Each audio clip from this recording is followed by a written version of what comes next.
This is a Dynamite Network podcast.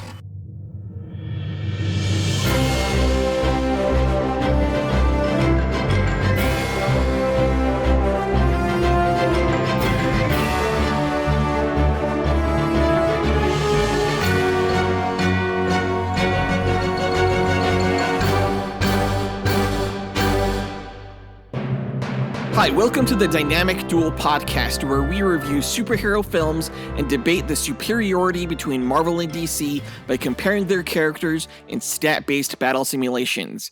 I'm Johnny DC. And I'm his twin brother, Marvelous Joe. And welcome to the episode of all episodes, the one where we finally determine which universe would win against the other. DC versus Marvel. It's our penultimate episode. That's right. There's only one more episode after this one. Jonathan, this is our last duel. How do you feel about that? It's pretty bittersweet, I'm not going to lie. But I'm also super stoked just for you to find out how bad Marvel would actually lose in a battle with DC. Well, to be fair, this isn't the entire Marvel universe against the entire DC universe. This is 12 of its top main characters against DC's 12 top main characters. Right, we're in 2026 now, and this is the 30th anniversary of the DC vs. Marvel 4-part comic miniseries that came out in 1996. That was highly influential to us growing up, and to honor that, we're kind of taking the same approach with this final duel. Joseph and I are brothers, just like the red and blue brothers from that miniseries. We've picked 12 champions from each of our respective worlds, and we're going to pit them against each other, full force. It is going to be the team duel to end all team duels. Really excited to share with you guys who I've picked for my 12-person roster. Before we get into the duel, though, we're going to break down the latest comic book movie news to come out over the past few weeks, including the Avengers Doomsday teasers, at least the first 3. And the news that Sebastian Stan and Scarlett Johansson have joined the cast of The Batman Part 2. As always, we list our segment times in our episode description, so feel free to check out the show notes if you want to skip ahead to a particular topic. Our artificially intelligent duel simulator, AJ9K, has a quick message for our listeners, so listen up.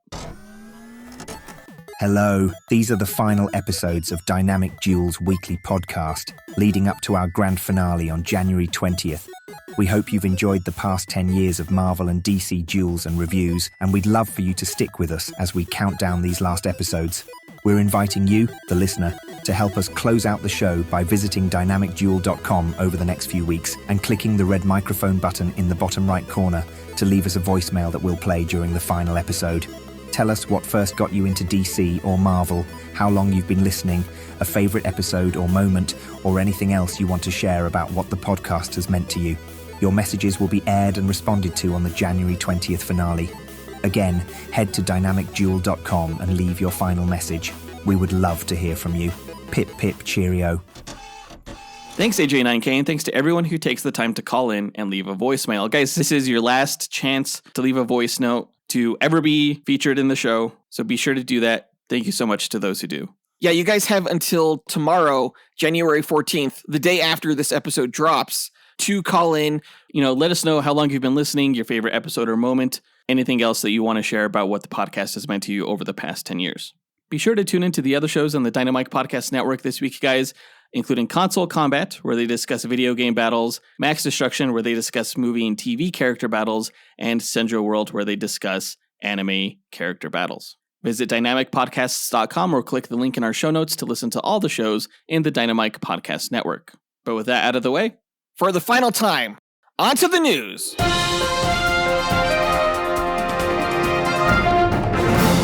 All right, over the past few weeks, we've gotten teaser trailers for the upcoming Avengers Doomsday movie that's going to be coming out in December of 2026. Now, allegedly, these short little teasers, which are only like 30 seconds long, will be leading up to a more official teaser, but I'm not sure when that's going to happen. I was actually kind of hoping that Marvel would drop that before the show ended, because I would love to talk about it. It looks like that's not going to happen. They might be saving the longer teaser for maybe the Super Bowl or something, but there have been 3 of these trailers released so far officially. A 4th one was leaked, but I don't necessarily want to discuss that one in case anybody hasn't seen it. But the first 30-second teaser was with Steve Rogers. The big, huge reveal there was that Chris Evans is returning as Steve Rogers in Avengers Doomsday. That was pretty huge news because he wasn't revealed on that chair promo where they revealed all the cast member names that were going to be within the movie. So that was pretty cool. It turns out he has a kid with Peggy. I don't know if that's going to be James Rogers, who was the character that was in that Marvel Next animated movie. I think that's the most likely candidate for who that baby's going to be. Yeah, you figure he would have to have been born around the middle of the 20th century, right? That's true, actually. I didn't even think about that. He likely would have been born around the 1950s, 1960s at the latest. So yeah, he's going to be substantially older by the time the events of Avengers Doomsday takes place.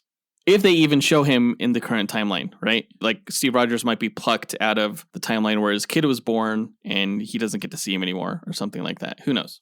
The second 30-second teaser that we got involved Thor, who prays to his father Odin for the strength to fight for his daughter Love. As much as I don't love the character of Love because the movie Love and Thunder sucked, it is really, really nice to get a more serious Thor back on the screen. A mature Thor, which is wild because the Thor movies have gotten pretty wacky and almost crude with the humor. So it's definitely a different take that the Russos have on the character from what we've seen in his solo films recently. For sure, yeah. Big breath of fresh air right there. The third teaser is probably the one that actually got me excited because it showcased the return of the X-Men. We see an elderly Magneto and Professor X playing chess in the dilapidated X mansion. At the end, though, we see James Marsden as Cyclops going full-on 90s Cyclops X-Men mode. It's glorious. He's shooting an optic blast to the sky. Everything's red. I'm pumped that they're finally doing Cyclops justice on the big screen. And to add to that, it's, James Marsden in the role, who was really given the short end of the stick in the previous X-Men franchise. Good for him. The character is getting his due, and the actor is. Totally shows how awesome it is to have Marvel properties with Marvel Studios and not having some other studios try and figure out the characters. Exactly. In addition to the next leaked teaser that's come out, I think we're going to get one other teaser allegedly with Doctor Doom, but who knows, the internet has tons of rumors these days. AI doesn't help because I've seen like 4 different AI teasers of the leaked one that we don't want to spoil, just trying to find the actual footage. It's bullshit. I'm getting major legacy vibes from all of these teasers that we've seen, with Captain America's son, with Thor's daughter. Yeah, for as final as Avengers Endgame felt, this Avengers Doomsday movie seems even more like the lid on an era after Secret War. Which, thank goodness, because everything pretty much after Endgame feels like it hasn't really been connected in a satisfying way. So if they can sort of officially pass on the baton in a way that they weren't able to earlier, I think that'll go a long way in mending relationships with a lot of fans. For sure, yeah, just tie everything back together again. Can't wait for the movie to come out this December. We will be reviewing it. In DC news, we learned that Sebastian Stan and Scarlett Johansson have been cast in The Batman Part 2, directed by Matt Reeves and starring Robert Pattinson.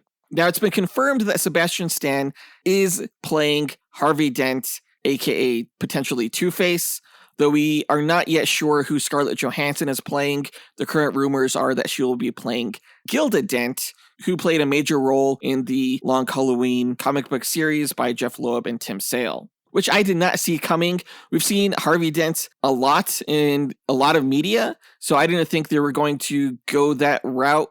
But the fact that they cast Sebastian Stan opposite Robert Pattinson, I think is a really solid choice. So when you say that we've seen Two-Face in a lot of media, are you referring to like Joker, Folie à Deux? I'm talking about basically every single Batman on-screen franchise, from the Tim Burton films to the Schumacher films to the Nolan films. He's pretty much been everywhere, so I'm not sure how they would do him in a new kind of way. But again, if you're going to do it, yeah, cast Sebastian Stan. No, I'm sorry, I don't accept this because Sebastian Stan is the Winter Soldier, and he always will be. And Scarlett Johansson will always be Black Widow. So keep your hands off shit that you can't have, DC. Now, Scarlett Johansson is definitely not Black Widow anymore, but Sebastian Stan just freaking played Bucky in the Thunderbolts film. He's still the Winter Soldier, so the fact that he's playing double duty might be a little confusing, but the fact that the Batman Matt Reeves universe does not take place in the DCU helps a little bit, maybe. Maybe Bucky dies in Avengers Doomsday. Good. What? Yeah, I hope he does. Oh, you're such a piece of shit. Now, the rumors are, like you said, that Scarlett Johansson is playing Harvey Dent's wife, but she only had relevance within the Long Halloween storyline in the comic books, but the first The Batman movie was already heavily influenced by the Long Halloween. The Long Halloween is one of the best Batman comics. I'm not surprised that it continues to be a wellspring from which movie creatives continue to draw from. I'm wondering if this will be the story of Harvey Dent becoming Two-Face, or they're just including him here as a way to build up something that could be paid off maybe in a third film. The rumors are that Part 2 will focus heavily on Arkham Asylum, so my suspicion is that Gilda will play into that somehow, which is probably why insiders are saying her role is a major one within the film. And here I was hoping for Mr. Freeze. What was I thinking? Hey, I'm eager to see anything from the Matt Reeves Batman universe. Sign me up. Yeah, if the Penguin showed us anything, it's that there's a lot to explore here, and it's all really fucking good. Now, it'll be a while before we actually see the film. It's not scheduled to come out until October 2027, so we have over a year and a half to go. I'm sure it's going to feel really long until then, but I'm sure it'll be worth the wait. More than Avengers Doomsday, for sure. People have been waiting way longer for this Avengers sequel than they have for the Batman sequel, so sorry, but you're dumb. I said what I said.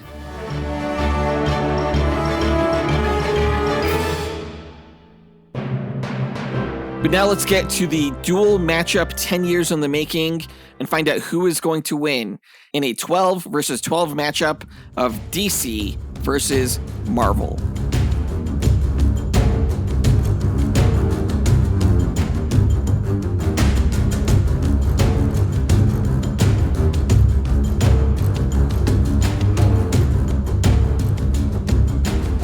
Okay, guys, DC versus Marvel. It was a 4-part miniseries that both comic publishers released in 1996. Joseph and I collected it. We had the poster for it. We were all about it. For the longest time, it was like the de facto DC versus Marvel event in comics, up until JLA Avengers. And really, those are the big two.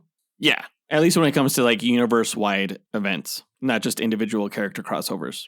Now, we loved that story because it was so ambitious in the world building it created with the two brothers and the Amalgam universe, where DC and Marvel characters were merged and everything that came from that.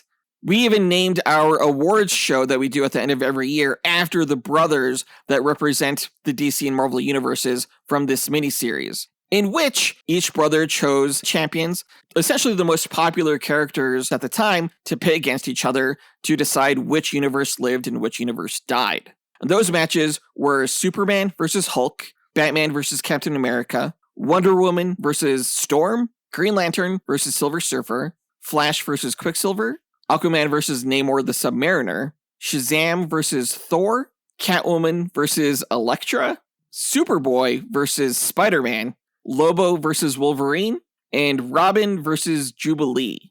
Yeah, some questionable matchups there. Also some questionable results due to the fact that about half of those matchups were voted on by readers. So it was kind of a popularity contest. Which is not how things are supposed to be done. As you know, on our podcast, we use character stats to run simulations to find out who would actually win. And today we are going to set the record straight 30 years after the comic debuted as to who would have actually won in those matches. Yeah, we're going to reveal some of the results now because the other ones still pertain to our current matchup, and we'll keep those a surprise for the end of the show. First, to explain the methodology behind our duels, let's go to our sentient duel simulator, Alfred Jarvis 9000. AJ9K, tell our listeners how you go about determining a winner in our duel matchups. Yes, of course, sir. The way I determine a winner between the two teams is by running 1,000 Monte Carlo simulations between every character on each team using their statistics. A Monte Carlo simulation is a probabilistic model used to determine outcomes through random sampling. In this case, I randomize the statistics along a normal distribution as a way to simulate the many variables that can occur during battle. The stat parameters are based on the official Marvel power grid, from which the DC characters' statistics are extrapolated.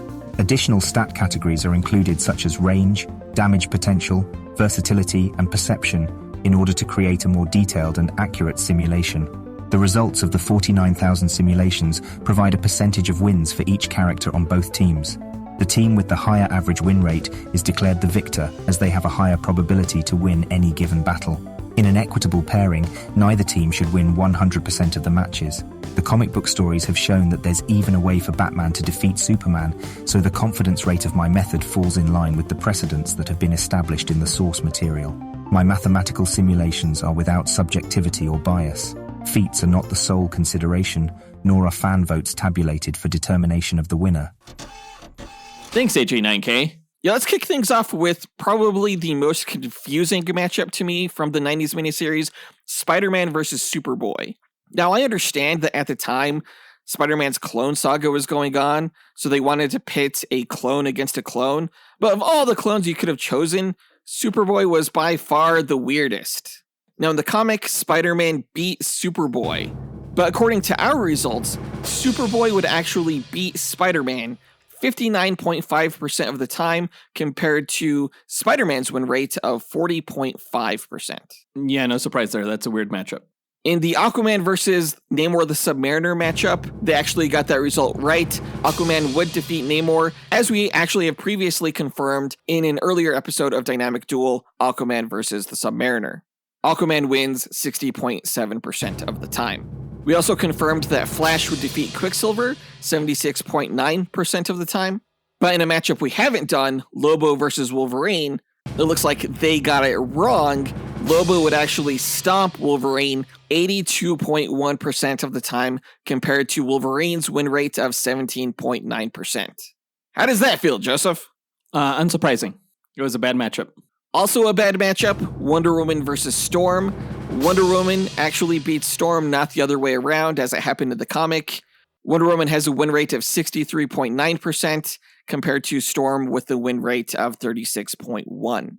In the matchup between Silver Surfer and Green Lantern, Silver Surfer won in the comic, and that's accurate. He's a stat powerhouse who wins 67.8% of the time compared to Green Lantern's 32.2% win rate. In the comic, Elektra defeated Catwoman, which we determined would actually be the case, with a win rate of 67.7% compared to Catwoman's 32.3%. And for the final result that we'll give from the miniseries, Robin versus Jubilee, they had that one correct as well. Robin wins 75.2% of the time compared to Jubilee's win rate of 24.8%. In the comic, Marvel actually won a majority of the matches, but it looks like statistically that would not have been the case. Yeah, DC would have won a majority of those matches. They just didn't have good pairings at the time for those characters. I think we chose better pairings for this particular duel matchup. So forget that 30-year-old miniseries. Let's talk about who the brothers should have actually chose. Superman and the Hulk, Batman and Captain America, Wonder Woman and Captain Marvel, Green Lantern and Scarlet Witch, The Flash and Spider-Man, Aquaman and Black Panther, Blue Beetle and Iron Man, Shazam and Thor, Hawkgirl and Wolverine, John Constantine and Doctor Strange, Green Arrow and Daredevil, and finally Harley Quinn and Deadpool. That is how you do a versus roster for both sides. Now, these are all matches that we have not done in prior episodes, so we have no idea who is going to win yet. The rosters we chose were decided upon with help from our executive producers. From a long list of characters and potential matches, we thought these ones were the most interesting, with the best respective rosters from each universe. Now let's speculate on how one of the thousands of simulated matches will go. Again, the winner's determined by simulations, not our speculation, but it's fun to imagine how the fight could play out. AJ9K, what are the rules of our speculation? Well, I should say there are no rules, other than the teams have no prior knowledge of the other going into the fight. All they are aware of starting out is that the other side is a threat that needs to be eliminated. For the speculation, the groups will begin approximately 50 meters apart in a nondescript environment that will have no bearing on the match itself, as no environmental statistics are considered in my simulations. The teams must earn victory on their own merit. All right then, let's get into it. For the final matchup ever, Team DC and Team Marvel meet on the battlefield. Who goes first? Is it even a question? I mean, the Flash goes first. Always he goes first. And he's going to start things off by speeding around the planet like 5 times in less than a second, just gathering mass and momentum to the level of nearly a black hole before slamming his fist hard right into the face of your side's biggest guy, the Hulk, which is going to send him careening backward all before your team can even blink. You would think if he hit him with near the mass of a black hole, he would do more than just careen backward. I think the infinite mass punch is kind of bullshit, right? Because the Speed Force negates the laws of physics. I'll grant you that it was a really, really powerful punch, but all that's going to do is piss the Hulk off. As the Hulk flies backward, Doctor Strange recognizes through the Eye of Agamotto that it was a speedster that hit the Hulk, and so he's going to generate a magic spell called the Following Flames of the Faltine, which is this blue fireball that's just going to endlessly chase the Flash until it eventually catches up with him and engulfs him and burns him alive. So the Flash is going to have to be constantly running to avoid the flame. And while that's happening, Thor spins his hammer and hurls a whirlwind over toward the DC guys that immediately grows into this powerful tornado that picks them all up and scatters them across the battlefield. Oh, it doesn't hurt them? It just scatters them? Yeah, I mean, like, it keeps them from strategizing, though, because they're not near each other anymore. Okay, that's fine. Harley Quinn, she's probably like, whee! And we'll say she gets flung toward Deadpool, who doesn't have time to react before she just wallops him across the face with her giant mallet. Her giant mallet? Deadpool's like, what in the penis envy is this? And he's just going to slice Harley Quinn's hammer in half with one of his katanas. And then he's going to slash at her again like, let's do this, Hot Topic. My safe word's chimichanga. All right, Harley, she's going to dodge the swords, and she'll drop like a cupcake grenade that blows off one of Deadpool's legs as she skates away laughing. Meanwhile, Green Lantern is going to trap Captain America in a green rocket ship construct that's going to launch him into space, just right away taking him out of the match. What? And at the same time, Aquaman's going to hurl his trident at Scarlet Witch, impaling her. No. Scarlet Witch is going to throw up a hex shield. That's going to cause the trident to reflect off of her shield and fly right into one of Hawkgirl's wings, which is going to impale it and ground Hawkgirl, so she can't fly anymore. And then Scarlet Witch is going to teleport up to Captain America's rocket ship and bring him back down to the battlefield, saving him.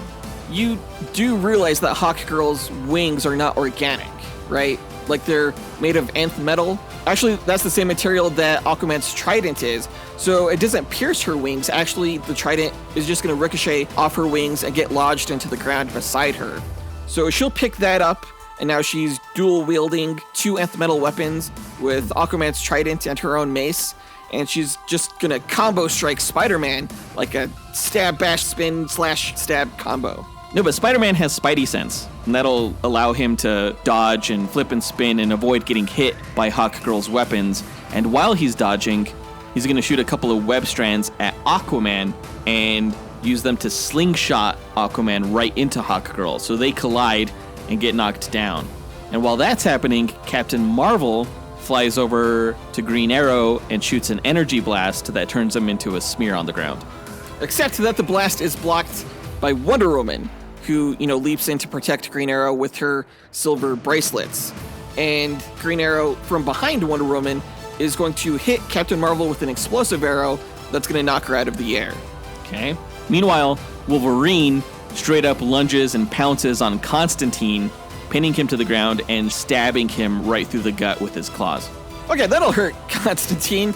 But as he curses at Wolverine from the floor, he's going to take the cigarette that he was smoking from his mouth and put it out right in Wolverine's eye, and then snap his finger, and Wolverine's going to get engulfed in flames. So he's going to leap off of Constantine, just freaking out, and Constantine's going to perform a quick healing spell on his stab wounds so that he doesn't bleed out.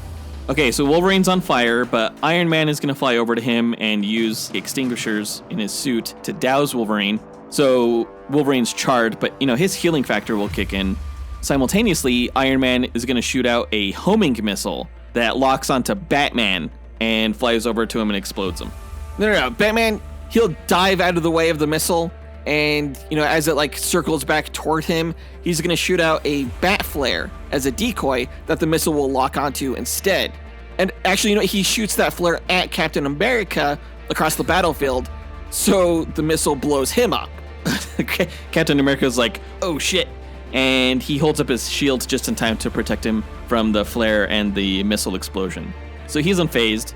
and he's going to hurl his shield at Blue Beetle, which is going to hit Blue Beetle like a sledgehammer right into his back where the alien scarab is fused to his spine. And that's going to cause the scarab to short circuit. Yeah, Blue Beetle, his scarab will probably sense the approaching shield, so it's just going to snatch it out of the air with his mechanical insect arms that, protrude from his back. So now you just gave him a back shield. And while that happened reflexively, he was actually shooting a grapple line that is going to connect to Black Panther. And it's a taser grapple, so it just fries the vibranium suit and stuns him. Okay, Black Panther would be stunned because vibranium wouldn't protect him from an electrical attack, but through being shocked, he musters the strength and willpower to sever the grapple line with his claws. So that's just going to cut off the flow of energy from Blue Beetle's suit. At that point, Black Panther is going to hurl a volley of energy daggers at Shazam that are going to stick in his cape and then explode with kinetic energy, knocking Shazam to the ground. That would barely phase Shazam. Meanwhile, Superman, he's going to fly over to Daredevil and freeze him into an ice block with his freeze breath. What? Okay, Daredevil's frozen, but Hulk is going to break Daredevil out of the ice block before Daredevil freezes through. And then Hulk is going to leap like 20 stories into the air and then come down like a meteor crashing into Wonder Woman, just slamming her into this like Wonder Woman-shaped crater on the ground, shaking the entire battlefield with his landing. Okay, but Shazam sees this, and he's going to knock the Hulk away from Wonder Woman with a lightning bolt so large and powerful that it's going to fry the Hulk's skin to a crisp. Big deal, he can heal from that. It'll just take a few seconds. While that's happening, Daredevil, fresh from being freed from the ice block that he was in, this whole time he's been tracking the Flash with his radar sense. What? And he knows that the Flash is trying to outrun the fireball that Doctor Strange created. And with perfect timing, Daredevil fires his billy club out and trips the Flash up, who then falls, gets caught by the fireball, and burns alive. Okay, except that the Flash trips and falls into Iron Man, or through him, because he phases through him, and that's going to cause the fireball to collide with Iron Man and just melt his armor. No. That would have happened. The following flames of the Faltine are magic. They're homing. They would actually go around Iron Man and still burn the Flash up while he was on the ground. Ah, shit. Or, well, Constantine, he could use his trench coat, which is fireproof, to smother the magic flames, which he does before flinging that coat at Daredevil and causing it to wrap around his face. And since that coat is demonically possessed, Daredevil becomes trapped in this illusion that he's in hell. Meanwhile, as Flash rapidly heals from his burn wounds, Green Arrow is going to straight up turn Wolverine into a pincushion full of arrows. Yeah, that's not even going to slow Wolverine down. It's just going to send him into a berserker rage where he straight up eviscerates Green Arrow, legit turning him into deli slices. Except that those arrows that Green Arrow shot into him were taser arrows. Oh, of course. And Green Arrow is going to trigger them as Wolverine charges right for him. So Wolverine gets electrocuted, and now he's down for the count. No, because Doctor Strange is going to magically extract the electricity flowing through Wolverine's skeleton and form it into like a sort of Zeus's thunderbolt. And then he's going to hurl it at Hawkgirl with her metal wings, and she's going to get zapped. Meanwhile, Deadpool, his leg is now healed from being blown off. He's going to teleport behind Green Lantern and straight up shoot him in the back of the head. He's going to be like, your movie sucked. Okay, but Batman sees Green Lantern about to get shot, and so he hurls this sharp-ass batarang that lodges right into Deadpool's wrist before he pulls the trigger, and that's going to sever all of the nerves to his hand. He's going to be like, oh no, my girlfriend! And with Green Lantern now aware that Deadpool is behind him, he's going to generate a giant green wrench and just whack Deadpool. That's going to send him tumbling across the battlefield.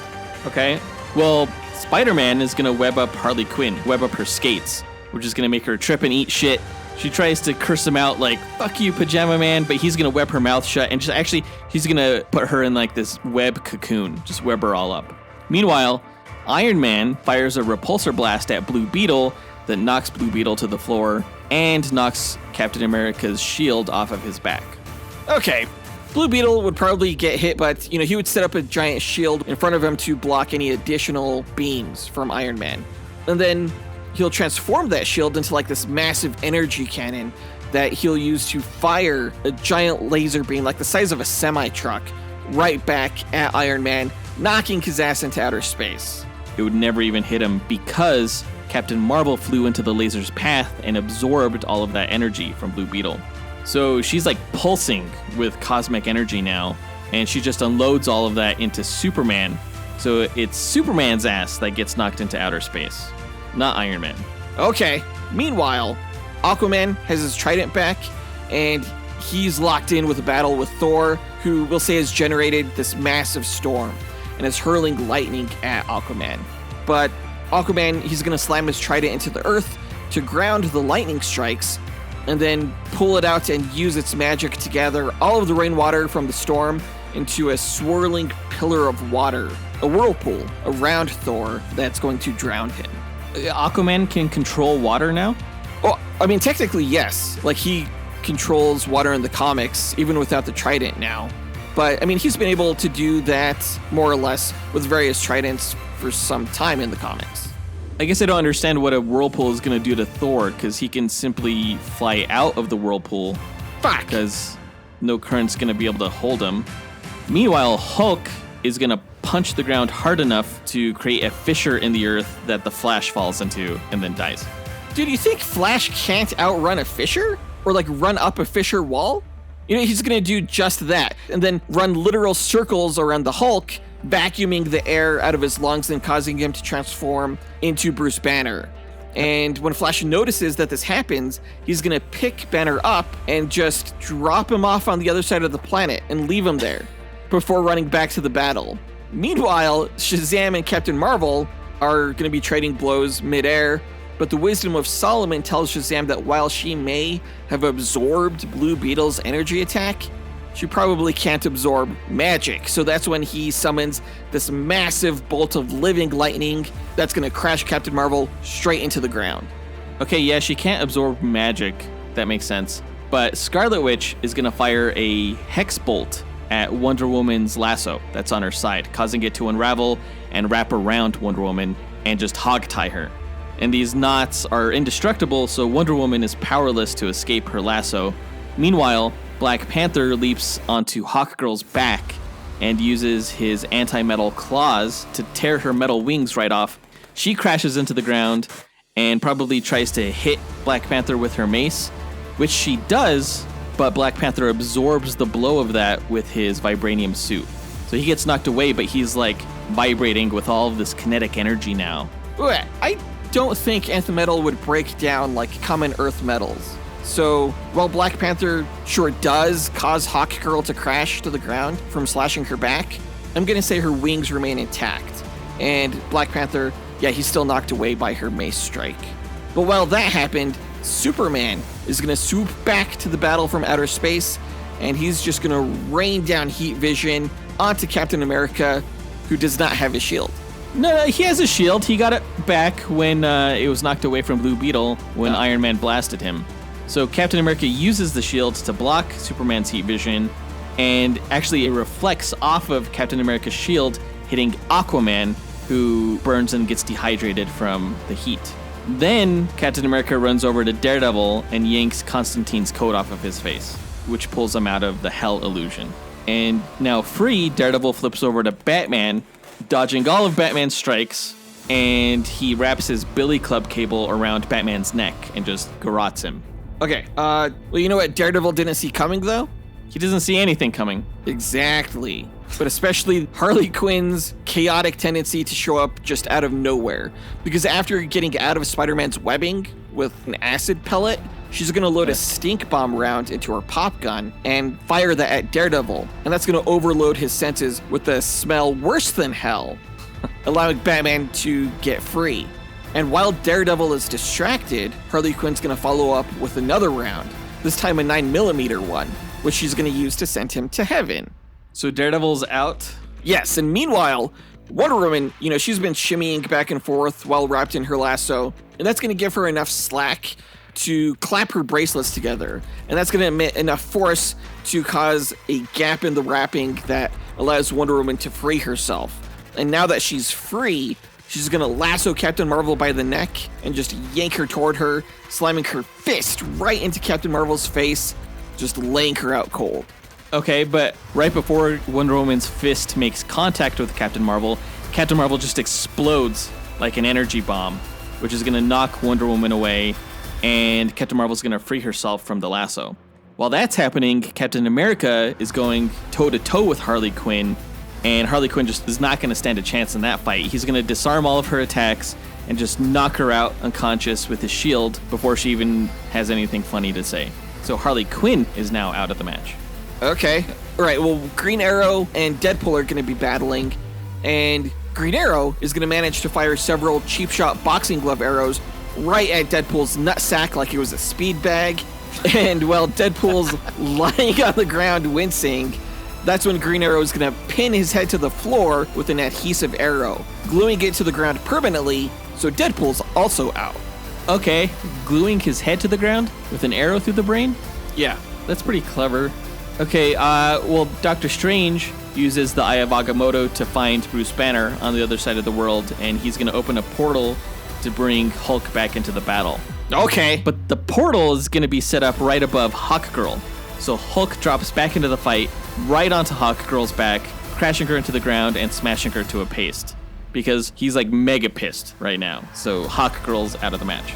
Okay. All right, well, Flash, he's going to disarm Captain America. Just straight up take a shield from him, which he then uses as a battering ram, speed battering him from like every angle until he's knocked unconscious and is out of the match. Okay, well, then Flash tries that battering ram shit on Spider-Man, but Spider-Man's Spidey sense warns him to hop out of the way at the last second, and then he webs Flash's feet to the ground as the Flash is speeding by, and that sudden stopping momentum is going to break the Flash's ankle, completely hobbles him like he's James Caan in Misery. Jeez. And then Spidey is going to flip, drop, heel kick Flash right in the head, which is going to completely knock the Flash out of the match. That's messed up.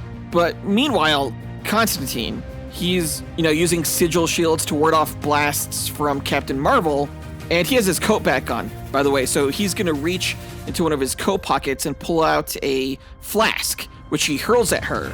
And when Captain Marvel blasts it out of the air, the flask actually latches onto her energy, converting her into pure light as it sucks her into the flask like a genie. And once she's completely absorbed, he grabs it out of the air, puts it back in his coat pocket, and so she's out of the match.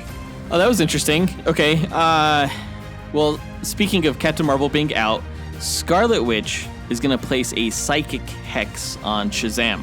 And that's going to cause Shazam to transform and de-age back into Billy Batson, but the hex is like compounding. So Billy continues de-aging until he's just a baby, and then finally just a pair of microscopic reproductive cells. Ew. So Shazam's out. Oh, look at that. Scarlet Witch just got blown to smithereens by a green Tomahawk missile. Looks like Green Lantern was sick of her shit. Black Panther's sick of Green Arrow's shit. Not only does he sever the line on Green Arrow's bow with his claws, which is going to render Green Arrow completely useless, Black Panther is going to follow up by releasing all of that stored up kinetic energy he has in his vibranium suit with a punch to Green Arrow's chest that's just going to shatter all of his ribs into gravel. All right. Meanwhile, Aquaman, he's been summoning a wellspring beneath him to rehydrate him.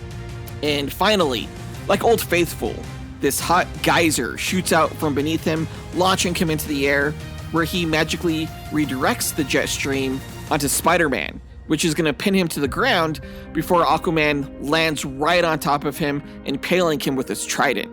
Wow, okay, Iron Man didn't appreciate that. He saw that, and he lets Aquaman know that he didn't appreciate it by frying him with a beam of microwave energy that evaporates all the moisture in Aquaman's body until he's fully cooked and now dead. All right, you know what? Superman, he's going to grab Hulk with his super speed, fly him straight into space, and just hurl him towards the sun, hard and fast enough that Doctor Strange doesn't have time to magically teleport him back. Now what? Wolverine is going to be fighting against Batman at that time, and Batman gets taken out of the match by some claws that go right through his skull. Because plot armor will not protect him against adamantium. Wait, what the heck? You're taking out Batman like so unceremoniously? Yeah, Wolverine doesn't give a fuck. Well, okay, guess what? Wolverine, he's suddenly gonna get yanked to the ground by Blue Beetle, who then pins his neck and wrist to the ground with a few rounds from a giant blue staple gun, essentially. And with Wolverine immobilized, that's when Blue Beetle drops this scarab-shaped grenade near him. That's gonna generate a small nuclear blast that's gonna leave only Wolverine's bones as Blue Beetle flies away. Okay, but Thor is going to finally settle the end of our Justice League Avengers team duel, our first team duel that we ever did.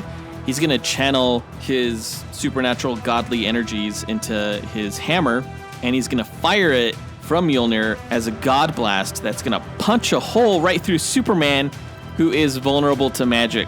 What? So Thor's weakened now, yes, but it was worth it because Superman is out of this match. Okay, I thought he was going to be my last guy, not going to lie. But when Thor does that, that's suddenly when Mjolnir is going to get snatched by Wonder Woman's lasso. And so now she's super Asgardian Wonder Woman. And she's going to lift the hammer into the air and bring it down right on top of the weakened Thor, taking him out of the match. Come at me, bro. Okay, so Wonder Woman has Thor's hammer, but Doctor Strange is going to detach his cloak of levitation and is going to fly at Wonder Woman, envelop her, and is going to swallow her up basically and teleport her to Asgard, where Odin sees this chick who killed his son and is wielding Mjolnir now. Odin's going to remove the hammer's power and then just imprison Wonder Woman in their dungeons. So Wonder Woman's out of the match. What the hell? All right, I was not expecting that, I will admit. But meanwhile, back to the battle, Blue Beetle's Scarab has analyzed the vibratory nature of Black Panther's suit and produces a counter frequency that Blue Beetle fires at him from a sonic cannon, shattering the vibranium suit like it was glass. And with T'Challa exposed, that's when he's going to get impaled by a giant blue lance from Blue Beetle's arm. So now Black Panther's out. Interesting move. But little did you know, Iron Man has slowly been hacking the Blue Beetle suit using nanotech drones that are gonna force the Scarab to destroy its host, basically disintegrating Chimeras from within. And then the Scarab is gonna fly over to Iron Man, now programmed to incorporate itself into Iron Man's armor. So now Iron Man is Iron Beetle, and good luck with that. Oh yeah, no problem. The Scarab Khajiit is Reach alien technology, but it's been corrupted by magic before.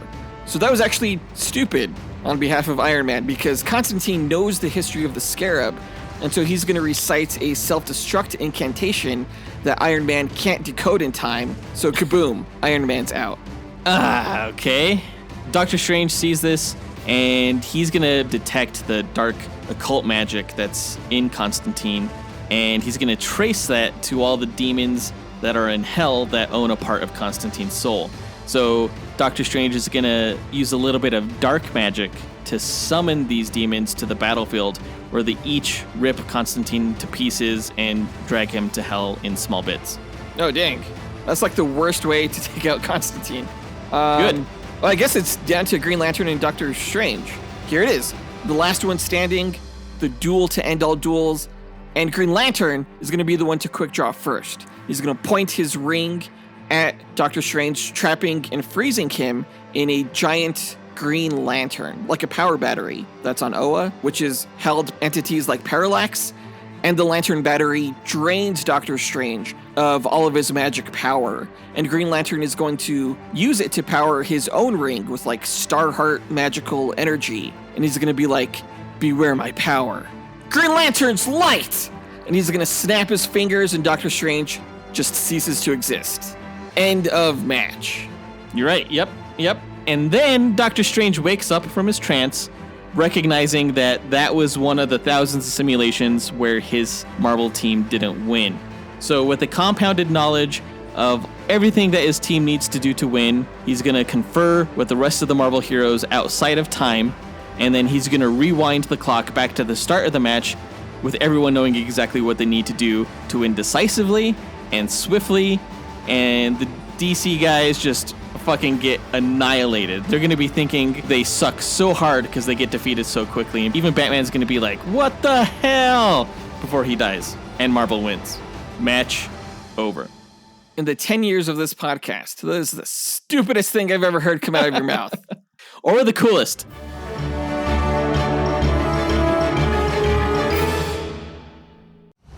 In a world where fantasies collide and heroes clash, one podcast network rises above the rest. Prepare yourself for the ultimate showdowns in comic books, video games, movies, and anime. The Dynamite Podcast Network presents Console Combat, where video game legends brawl every Monday. Dynamic Duel, where comic book titans smash every Tuesday. Max Destruction, where TV and action heroes battle every Wednesday. And Sendro World, where anime champions clash every Thursday. Join us as we speculate on the matches and, armed with the power of mathematical simulations, discover who will emerge victorious. Visit dynamicpodcast.com, where we settle the debate and settle the score. Let's go ahead and find out which of these scenarios happens. Either Green Lantern traps Doctor Strange in a power battery, drains his magic, and uses it to power up his ring and snap Doctor Strange out of existence, or Doctor Strange foresees that happening, rewinds time, and uses the battle information to help the Marvel heroes defeat the DC side. Let's go ahead and input all the character stats, run all the simulations, and find out who wins, Marvel or DC. AG9K, hit it. Inputting data, running calculations, processing results, simulations complete. All right, I think that felt sufficiently epic for our final ever duel and team duel. This was a whole lot of math. It took us a couple days to actually run all of these simulations. There's a whole lot of data here, a lot to pour into. To start off, the most powerful guys from each side were Green Lantern and Doctor Strange. My weakest guy on Marvel was a tie between Daredevil and Captain America, but the weakest person overall on both teams was Harley Quinn. Weakest statistically, I should say. Right. Breaking it down by category, the biggest stat discrepancy between the two teams overall was intelligence. Marvel actually came out ahead in that category because of people like Bruce Banner, Spider-Man, T'Challa, Iron Man, and Doctor Strange, who had a lot of intellectual powerhouses, whereas DC mostly had Constantine, Batman, and that's pretty much it. Yeah, that was the biggest discrepancy, but DC also came out pretty far ahead in terms of speed, thanks to characters like Flash, Shazam, Superman, Wonder Woman. We were a lot faster than the Marvel guys. And the DC team was a lot more versatile, especially among characters like Green Lantern, Blue Beetle, Constantine, Green Arrow, Batman. They're all really well equipped. Marvel side, though, wasn't a slouch when it came to the fighting skill stat. Characters like Captain America, Wolverine, Daredevil, Deadpool are all really skilled in fighting. Yeah, compared to my side, where my best fighters were Batman, Wonder Woman, and Green Arrow. Yeah, Hawkgirl was up there too. Let's break down the pairings individually. In the matchup between Superman and the Hulk, Superman won 75.3% of their matches. I'm not too surprised by that, just because Superman is arguably strong, if not stronger than the Hulk, and has all the versatility of his other Kryptonian powers. In the Batman versus Captain America pairing, also no surprise for me, Batman won that 72.8% of the time. I guess the result there isn't surprising for me, but the win rate for Batman is surprising. In the end, Captain America is just as good as fighter as Batman, but can't compete with Batman's versatility or intelligence. That's what it came down to. In the Wonder Woman versus Captain Marvel fight, DC won again, with Wonder Woman beating Captain Marvel 56.2% of the time. This one was a little bit closer. Captain Marvel just wasn't quite as durable or as strong as Wonder Woman. Yeah, honestly, in regards to this matchup, I was actually surprised. I was thinking Captain Marvel was going to come out ahead, but I was really happy to see that Wonder Woman did. In the Green Lantern versus Scarlet Witch matchup, DC wins yet again, with Green Lantern pulling off a 72.5% win rate over Scarlet Witch, which I'm calling bullshit. The problem is that Green Lanterns are just so impressive statistically because they have like all the powers, and Scarlet Witch, even though she's almost maxed out in stats like damage level, evasiveness, and versatility, she was lacking in other key areas like fighting skill, intelligence, and durability.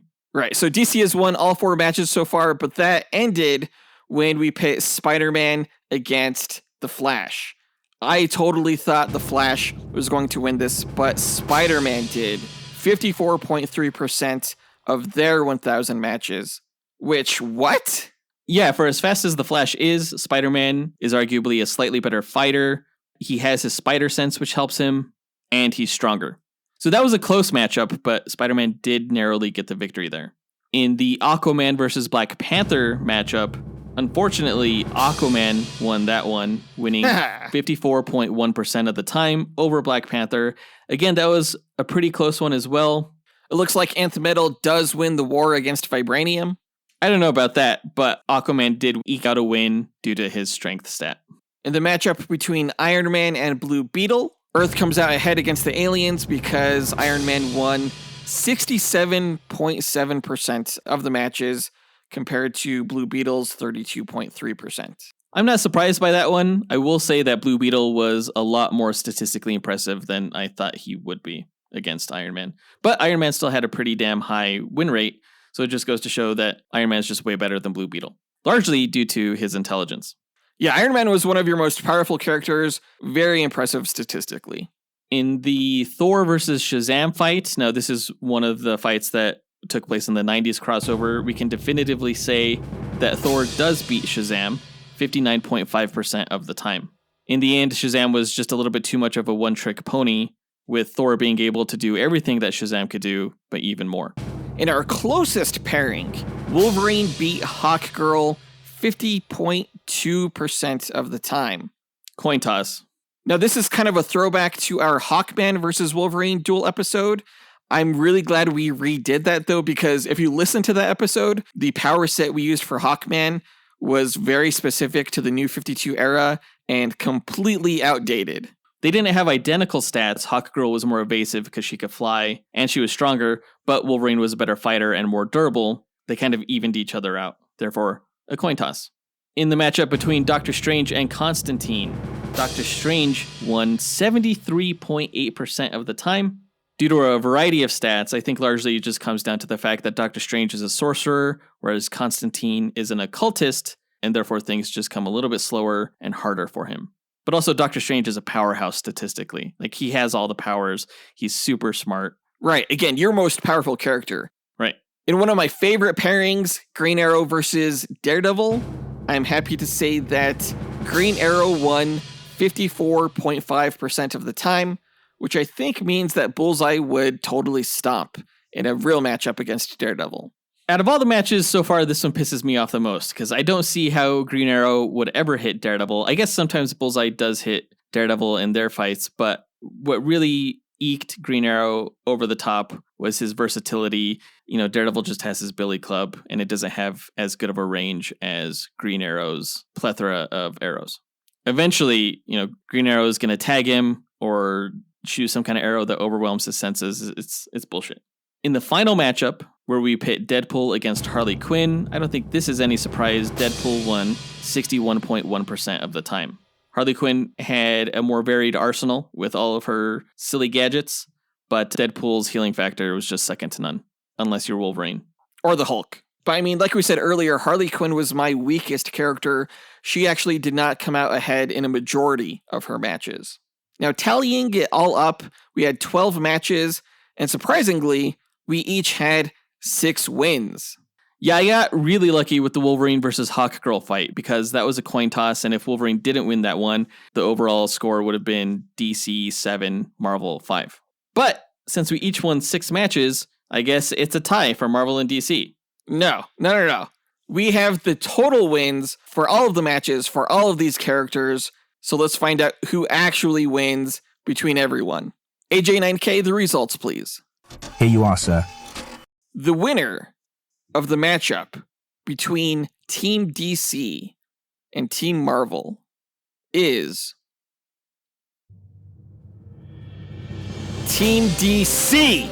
Fuck you. Fuck you. This doesn't really mean that DC would win. It just means that these particular 12 characters would beat these particular 12 Marvel characters. Hey, we chose these characters as the 12 representatives of our respective universe. We've never done a team matchup with this many characters before. You have to accept DC's victory. They won 51.4% of the total matches compared to Marvel, who won 48.6%. Sir, DC officially wins. DC is officially better, and I officially demand a apology from you after nearly 40 years of all of your bullshit saying that Marvel characters are better when clearly they are inferior. First of all, you can go straight up fuck yourself. Second of all, those results are a coin toss. If DC only won 50.4% of the matches... 51.4. Oh, well, it's still pretty close. Third of all, go fuck yourself again, harder. And then fourth of all, I think we should judge these results based off of the number of individual pairing wins, which is 6-6, which is a tie. You're trying to get me to admit that Marvel loses overall when really it was just a breakdown of these 24 characters. Dude, what do you think this podcast has been about for the past 10 years? Yes, I'm trying to get you to admit that Marvel would lose. They did. Hashtag deal with it. Also, hashtag give me an apology. What we're going to do is actually tally up all the wins and losses for Marvel and DC throughout the 10 years of this podcast in our next episode to reveal the actual true winner between these two universes. But we'll save that for our final episode. And just a general retrospective of the podcast over the past decade. Yeah, join us for our final episode next week as we say goodbye to you guys for now. Right, again, the podcast isn't going away completely. We're just ending the weekly show. We're ending the duels and switching to exclusively a review-focused show. AG9K, help close us out. Thanks for listening to Dynamic Duel. Visit the show's website at dynamicduel.com and follow us on Instagram at Dynamic Duel Podcast. Don't forget to listen to the other shows in the Dynamite Podcast Network, including Max Destruction, Senjo World, and Console Combat. Thanks to everyone for tuning into this penultimate episode. Again, if you haven't left us a voicemail, please visit our website at dynamicduel.com to do so. Yeah, click the red microphone button. We'd love to hear from you guys and say our goodbyes. Thanks to everyone who's helped make this podcast possible, and we'll talk to you guys next week. Up, and away. True believers. Oh, so no more duels from here on out, huh? Thanks, guys. I guess I'll just go fuck myself.